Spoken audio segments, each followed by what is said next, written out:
Audio Jungle.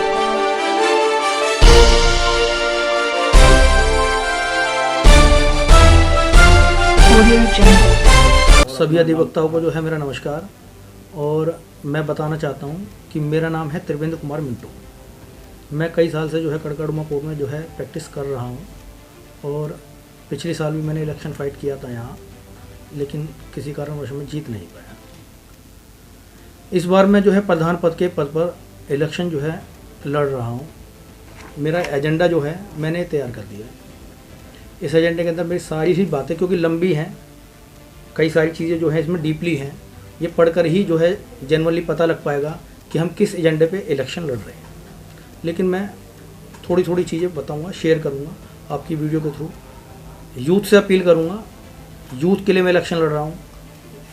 Youth पे मेरा focus है, क्योंकि यूथ को कुछ नहीं मिल रहा। हम भी यूथ हैं, हमें कुछ नहीं मिला, इसीलिए प्रयास है कि कुछ मिले। अधिवक्ता बहुत परेशान है, पिछले 2 साल से बंद है सब कुछ, 2.5 साल से सब कुछ बंद है। किसी भी बार ने अधिवक्ताओं के लिए कहीं कोई कार्य नहीं किया है। हाँ, पहले तो मैं आपको ये बताना चाहूँगा कि जो कड़कड़मा कोर्ट है, जो यहाँ लगभग 10,000 से ज़्यादा जो है एडवोकेट जो है कार्य करते हैं, 10,000 से ज़्यादा। लेकिन यहाँ मैं कई साल से देख रहा हूँ, लगभग 10 साल से तो मैं ये देख रहा हूँ कि कई प्रधानों के कार्यकाल में देख चुका हूँ, रिपीट होते रहते हैं। 4-5 ही मेन प्रधान हैं यहाँ पर जो बनते रहते हैं। कभी वो बन गया, कभी दूसरा बन गया, कभी फिर पहले वाला बन गया। सारा सिस्टम जातिकरण है, सब जातिकरण समीकरण है। सिर्फ जातिगत के आधार पे ही जो है प्रधान पद का चुनाव होता है। करना उन्हें कुछ नहीं है। जिसकी जाति मजबूत बैठ गई, जिसकी जातिकरण का समीकरण एक सेट हो गया, वो प्रधान। मैं अपना एजेंडा सामने रख रहा हूँ। मैं ये कह रहा हूँ कि पिछले कई साल से जो प्रधान लड़ रहे हैं इलेक्शन और जो प्रधान पद पे हैं, सिर्फ वो मुझे एक काम बताएं कि अधिवक्ताओं के लिए क्या किया है। मैं चुनाव नहीं लड़ूंगा। मेरी कम पहचान, लोग मुझे कम जानते थे। मैंने प्रयास किया लोगों तक पहुंचने के लिए। यूथ को मैंने अपने जो है एजेंडे बताए, यूथ पे मैंने फोकस किया, यूथ को मैंने समझाया, उन्होंने मुझे समझा। आज यूथ मेरे साथ है। यूथ यूथ इस बार हवा बदलेगा, समीकरण चेंज करेगा, जातिवाद को ध्वस्त करेगा, काम के लिए करेगा।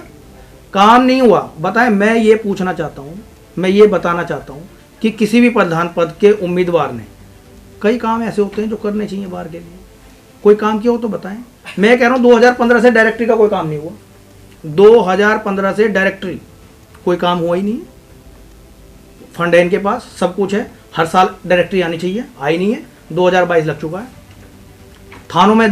थानों के अंदर अधिवक्ताओं की कोई सुनी नहीं जा रही है, कोई बात नहीं सुनी जा रही। बुरा हाल है नए लड़कों का। जो नए अधिवक्ता हैं वो थानों में घुस नहीं पा रहे हैं। अगर जरा सी भी 19-20 कोई बात होती है तो तुरंत FIR हो जाती है उन पर। पिछले 2 साल में कई FIR हुई है। पहले मैं ये बताऊंगा, ये भी बताऊंगा। मैं पहले मैं ये बताना चाहता हूँ कि यहाँ क्या दिक्कत क्या है, क्यों इलेक्शन लड़ना पड़ रहा है, क्यों नए लड़कों को सुननी चाहिए चीज़ें, नए लड़कों को, नए अधिवक्ताओं को जो है ये चीज़ चेंज करनी चाहिए। पुराने नहीं करेंगे, उनका तो राज है, उनका तो पूरा सिस्टम सेट है। देखो सुनो, कई सारी चीज़ ऐसी हैं छोटी छोटी जो मैं बताना चाहता हूँ। अपने एजेंडों पर आऊँगा धीरे धीरे। मैं आपको बताऊँगा क्या काम नहीं हुआ, क्यों हमें काम करने हैं और क्या हमें काम करने हैं। ये थोड़ी सी चीज़ बताऊँगा आपको। जैसे पहले 2015 से अब तक डायरेक्टरी का कोई काम नहीं हुआ है। हमने डायरेक्टरी का काम स्टार्ट कर दिया है, तेज़ी से हमारा काम चल रहा है। CM साहब के यहाँ से हमें टाइम मिल चुका है, बहुत ही जल्दी डायरेक्टरी का जो है विमोचन होने वाला है। थानों में अधिवक्ताओं के लिए कोई डेस्क नहीं है। थानों में अधिवक्ताओं के लिए कोई डेस्क नहीं है। उनकी कोई बात सुनने को कोई तैयार नहीं। उनके लिए डेस्क के लिए हमने जो है कमिश्नर साहब को जो है सारी चिट्ठियाँ वगैरह मुहैया करा दी हैं। उनसे हमारी मीटिंगें हो चुकी हैं। इस पर जल्दी जो है काम जो है हो जाएगा। सिटिंग की कोई व्यवस्था नहीं है। यूथ के लिए सिटिंग की कोई व्यवस्था नहीं है। कुछ ही चैम्बर यहाँ पर हैं। उन चैम्बरों में मेरे ख्याल से 1000-1500 चैम्बर होंगे शायद, लेकिन 10,000 से ऊपर अधिवक्ता हैं। यूथ के लिए बैठने के लिए कोई जगह नहीं। बुरा हाल है। सिटिंग की कोई व्यवस्था नहीं है। पुलिस द्वारा वकीलों को अपमानित करा जाता है। थानों में उनकी कोई एंट्री नहीं है। गाड़ी तक बाहर खड़ी होती है उनकी, उन्हें मिलने का टाइम नहीं दिया जाता। अगर अधिवक्ता बताने की कोशिश करता है मैं अधिवक्ता हूँ, मेरा राइट है, तो पीट पाट कर उन्हें बंद कर दिया जाता है। उन पर मुकदमे दर्ज होते हैं जिसमें बार कोई जो है बार का कोई हस्तक्षेप नहीं होता। और बार कहती है ठीक हुआ, गलत करेगा तो मुकदमा दर्ज होना ही है। कोर्ट परिसर में ऐसी भी जगह नहीं है जहाँ गंदगी ना हो, सफाई के लिए पूरी व्यवस्था होनी चाहिए यहाँ पर। अरे जब सब जो है नौकर चाकर रखे हुए हैं, सफाई कर्मचारी रखे हुए हैं, उनकी पेमेंट दी जाती है, तो बाहर कौन से केवल स्टिक करके सफाई तो करानी है, मेंटेनेंस को जो है मैनेज तो करना है, वो भी नहीं हो रहा। कोई महिला अधिवक्ता 6 बजे के बाद कोर्ट परिसर में रुकने से डरती है। वाईफाई है नहीं, वाईफाई की व्यवस्था नहीं है कहीं भी, किसी भी परिसर में। कोर्ट परिसर में वाईफाई की व्यवस्था नहीं है, सब कुछ ऑनलाइन है। वकील बड़े परेशान हैं। कोर्ट परिसर में जाओ तो वहाँ नेट नहीं है, बाहर आओ तो जो है कोई सुनवाई नहीं है।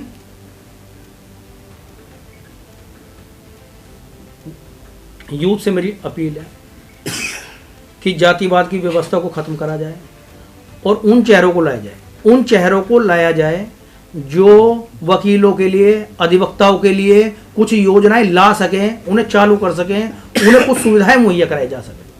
मेरा नाम मुनीस रज़ा जैदी एडवोकेट। मैं यहाँ पर प्रैक्टिसिंग लॉयर हूँ और एडवोकेसी कर रहा हूँ।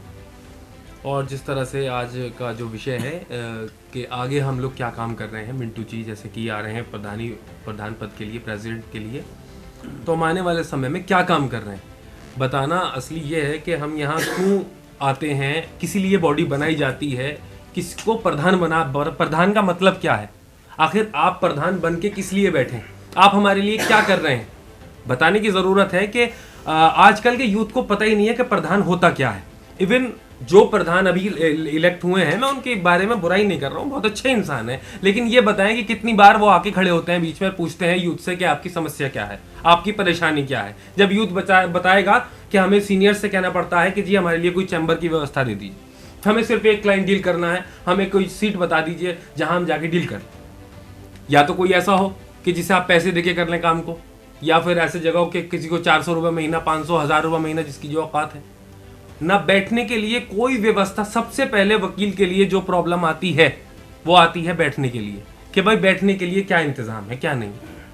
और अगर हमारे पास ये चीज़ मिल जाए कि हमें बैठने का बंदोबस्त हो जाए, अब आता है कमाई का साधन, ये बात की चीज़ें होती।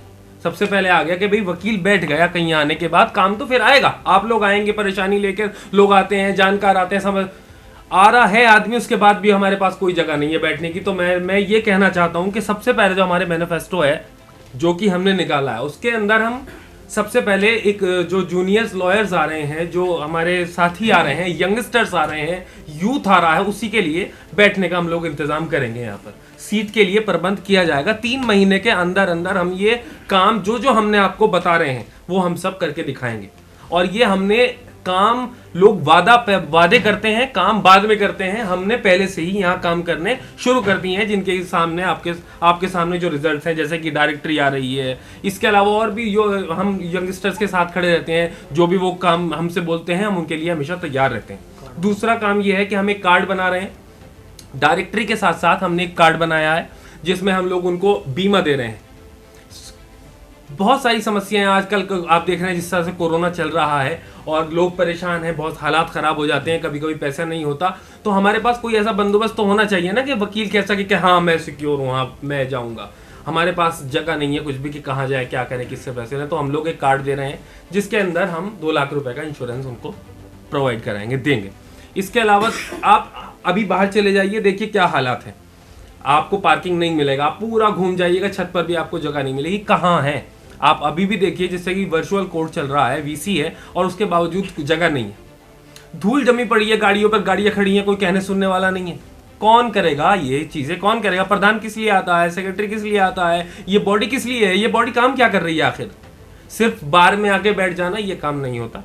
काम करने के लिए लोगों के पास जाना पड़ता है, उनकी समस्या को सुनना पड़ता है। हम लोगों के पास गए हैं, हमने समस्याएं सुनी है, हमें पता चला है कि यहाँ पर जो है चैम्बर्स की समस्या है, यहाँ पर सीट्स की समस्या है, यहाँ पर इवन 10 बार आप कॉल करिएगा, कभी कभी सफाई की बड़ी प्रॉब्लम होती है, वो चीज़ें सबसे पहले होनी चाहिए। नमस्कार, मेरा नाम एडवोकेट नीरज झा है और मैं यहाँ पर जो हमारे प्रधान पद के लिए चुने हैं मिस्टर मिंटू त्रिवेंद्र कुमार, मैं उनके सहयोगी हूँ और उनको सपोर्ट करने के लिए हूँ मैं यहाँ पर। वैसे तो बहुत सारे मुद्दे मिंटू जी ने बता दिए हैं, हमारे जैदी साहब ने बता दिए हैं, लेकिन एक जो मुझे बहुत ही कॉमन मुद्दा लग रहा है, जिससे सभी लोग सफ़र कर रहे हैं लास्ट 1 ईयर से, कि जब से ये वीसी शुरू हुआ है, वर्चुअल शुरू होने के बाद में एक बड़ी प्रॉब्लम आ रही है कि ई फाइलिंग की, सभी कुछ ऑनलाइन हो गया है।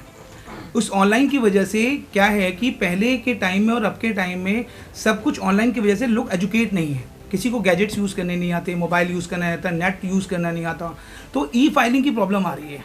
एकदम से टर्न होना ई फाइलिंग में हम सब के लिए बड़ा ही मुसीबत वाला काम हो गया है।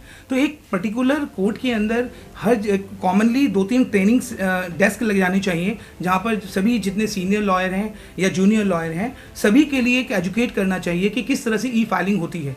अगर ई फाइलिंग ईजी हो जाएगी तो लोग डिपेंडेंट नहीं रहेंगे। फॉर एग्जाम्पल इस कैबिन में 10 वकील हैं तो किसी एक पर्टिकुलर एक पर्सन को ई फाइलिंग करना आता है, ठीक है, तो वहाँ पर क्या है कि 9 लोग जो हैं वो पर्टिकुलर एक पे डिपेंडेंट है। तो मिंटू जी का ये कोशिश है कि ई फाइलिंग की तरफ से उसकी डेस्क बनाई जाए, ट्रेनर लाए जाएं जो कि लोगों को ट्रेन कर सकें।